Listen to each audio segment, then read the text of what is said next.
Donc, la première partie de l'Impact Gas Canvas, c'est la cartographie de la problématique. L'objectif de cette partie-là, c'est d'avoir une compréhension approfondie de sa problématique. Et c'est vraiment le point crucial de l'outil. Parce que selon comment vous allez définir votre problématique à ce niveau-là, ensuite, vous allez partir vraiment dans des directions très différentes. Donc, il faut passer beaucoup de temps pour comprendre en fait cette problématique et bien la définir. Donc, on commence par une première partie où on définit la problématique. Donc, que disent les personnes qui vivent cette problématique-là? C'est important que cette problématique ne soit pas trop vaste ni trop précise. Il faut vraiment bien la cadrer. Pour pouvoir bien cadrer une problématique, il y a 3 éléments. Il y a d'abord un contexte, donc dans quel contexte se situe cette problématique-là. Ensuite, il y a un environnement où se trouve cette problématique. Et pour finir, il y a une caractérisation qui est vraiment, c'est quoi les effets de ce contexte-là?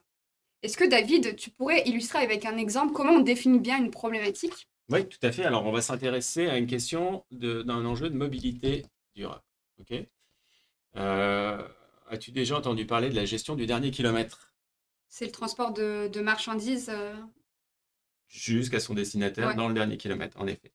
La problématique, comme on l'a située, c'est la livraison du dernier kilomètre dans les quartiers centraux de Montréal génère des externalités négatives, tant au niveau environnemental, alors là on pense à, par exemple, les gaz à effet de serre, la pollution, Mhm. que social, et là donc autant la congestion routière que éventuellement des enjeux de sécurité qui peuvent être liés à la congestion, ou éventuellement la nuisance sonore aussi des camions. Si on reprend par exemple cette problématique-là, le contexte c'est quoi? C'est le dernier kilomètre. Exactement. Donc, on est sur le dernier kilomètre. Notre environnement, Et les quartiers centraux de Montréal. exactement. Et enfin, notre caractérisation, Les externalités négatives. exactement. Donc, qui sont autant sociales qu'environnementales. OK.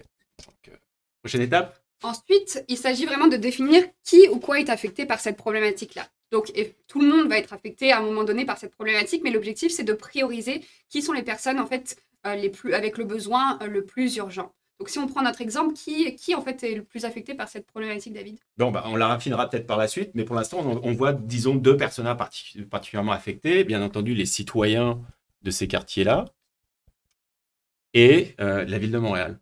Pourquoi? Parce que c'est de son rôle de, entre guillemets, de devoir régler certains enjeux qui sont en lien avec la qualité de vie de ses citoyens. Ensuite, troisième point, c'est de comprendre en fait un petit peu c'est quoi l'ampleur de cette problématique, à quel point elle est importante. Donc, est-ce qu'on a des données, est-ce qu'on a des chiffres qui nous permettent en fait de dire que c'est vraiment important, par exemple, le dernier kilomètre? Est-ce que tu peux nous dire, David? Savais-tu que le transport est l'activité qui génère le plus de GES au Québec? Ah oui? Ouais. Et là-dessus, le transport de marchandises, c'est un quart de la valeur de ces GES. Donc, ça représente quand même une valeur importante. Et pourquoi c'est important de le considérer? Parce qu'actuellement, le transport de marchandises est en croissance de 40%. Donc, on peut anticiper que cette valeur-là va augmenter assez rapidement. Ce qui est intéressant aussi, c'est que la ville de Montréal a établi une valeur sur le coût de cette congestion routière, donc qui est associée à ces activités-là. On parle de 3 milliards de dollars. C'est impressionnant. C'est assez impressionnant. Maintenant qu'on a bien compris le contexte de la problématique, l'objectif, c'est vraiment de comprendre c'est quoi les causes de cette problématique. Donc, on part vraiment à la partie du dessous du canevas. L'objectif, généralement, c'est d'identifier 3 causes principales. Donc, on se pose la question toute simple de pourquoi. Pourquoi cette problématique existe?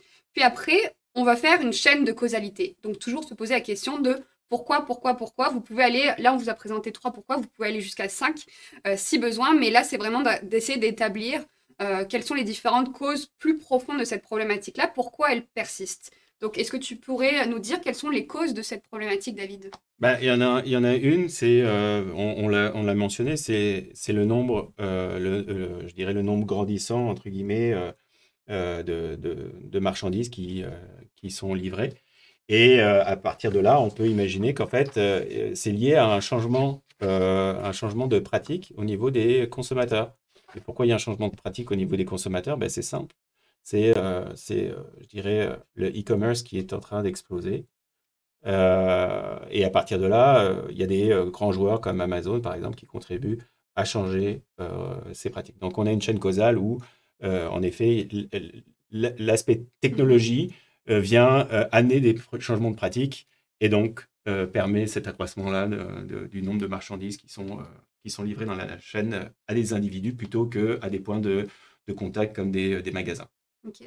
Donc là, je comprends, c'est plus la cause au niveau de citoyens. Est-ce qu'il y a une autre cause qui serait peut-être plus liée à la ville de Montréal, par exemple? Bah, par exemple, en effet, d'avoir des infrastructures qui ne sont pas adaptées, qui sont vieillissantes et qui ne sont donc pas adaptées, infrastructures. Donc ça, c'est un élément, par exemple, où on pourrait aussi, je dirais, définir la chaîne de causalité.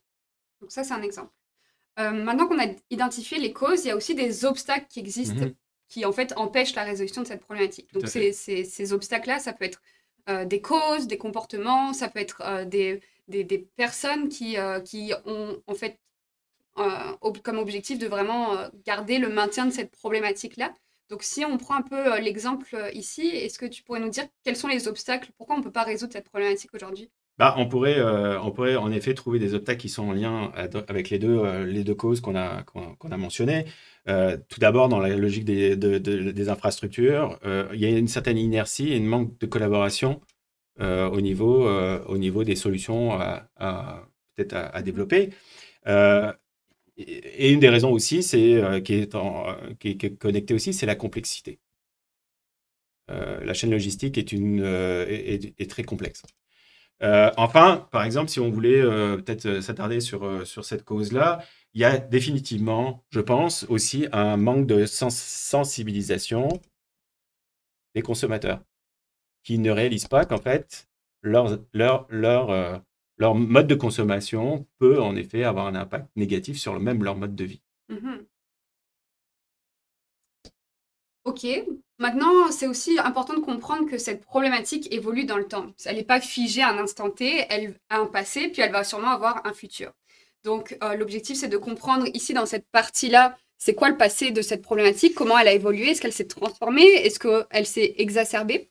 Puis, là, de comprendre, ben, on anticipe, c'est quoi le futur de cette problématique-là. Donc, dans le cas où vous n'existez pas, éventuellement, comment cette problématique pourrait évoluer. Donc, si on prend notre exemple, comment la problématique a évolué dans le temps?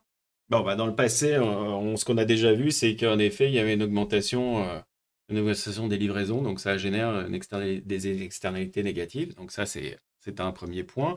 Et dans le futur, ce qu'on peut anticiper par rapport à ce lien-là, c'est carrément la qualité de vie des citoyens qui va diminuer. Mhm. Donc on peut d'ores et déjà imaginer que si on garde un statu quo par rapport à cette problématique, elle va devenir de plus en plus aiguë par rapport aux personnes qui sont affectées.